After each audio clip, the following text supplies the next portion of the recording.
Hi there, I'm Miss Koenig, and this is a quick video tutorial on graphing real numbers on a number line. Let's jump in. So I want to show an example of how to graph real numbers, fractions with different denominators on a number line.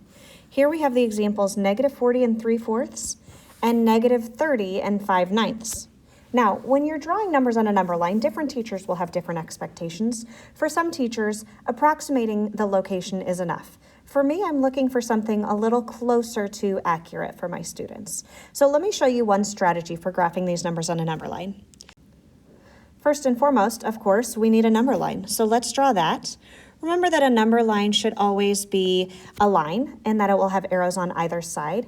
It should also go from least to greatest every single time. So if I'm looking to graph that -40 and that -30, I need the -40 to be toward the left and the -30 to be to the right, because as the value increases, I should be moving to the right on my number line.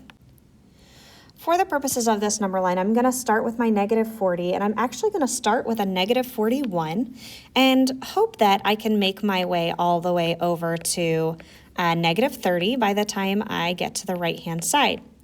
Now, some students like to have a 0 on their number line. I would encourage you to get rid of that expectation that 0 always shows up on the number line. Sometimes we really just need to tune into the numbers that we're given, and we should recognize that the number line continues on forever, meaning that we don't necessarily need to see 0 in order to know that it's to the right of my -30. Now, when I'm graphing these points, if I want to graph -40 and 3/4, I'm going past -40 by 3/4 of a whole. So in order to do that, I need to show fourths on my number line. So to show fourths, I need actually 3 lines because the spaces between those lines are my fourths.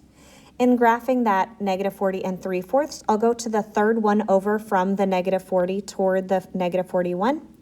And then sometimes it does help to then write down the number that you're trying to display. That's not necessarily required when you're plotting a point, but it is helpful to the teacher who is looking at your point. Now that -30 and 5/9 is going to be a little bit different because I need ninths. Again, I need 9 spaces, which means I actually need 8 lines. 1, 2, 3, 4, 5, 6, 7, 8. We're trying to get as precise as possible, so we want them to be evenly spaced, but we have to recognize that ninths are not necessarily going to be flawless when we graph them. Now, to get to that -30 and 5/9, I'm going to start at the -30 and count to the left 5 dashes, and that's where my -30 and 5/9 will be placed. Let's take a look at another example. Here I want to talk about how do I do it when I need to approximate a value. So I could type these square roots into my calculator and get a long decimal, but it's going to be really hard to be precise. Some teachers might have you graph it to the nearest 10th, in which case the calculator can help us. But let's talk about how we would do it if we needed to approximate, because in some cases, approximating a location on a number line is useful.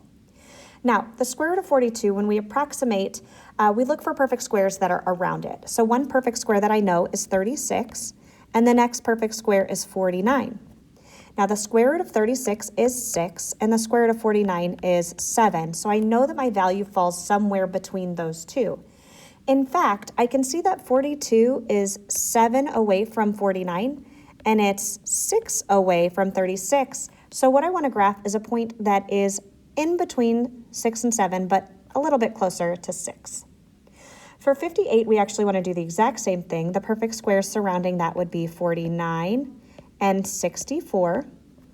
The square root of 49, again, is equal to 7, and 64 is equal to 8.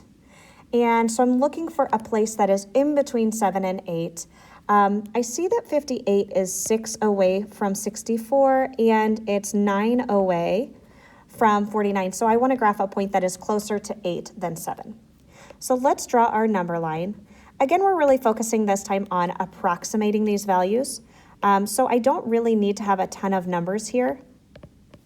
So I'm just going to put the ones kind of near where I'm graphing.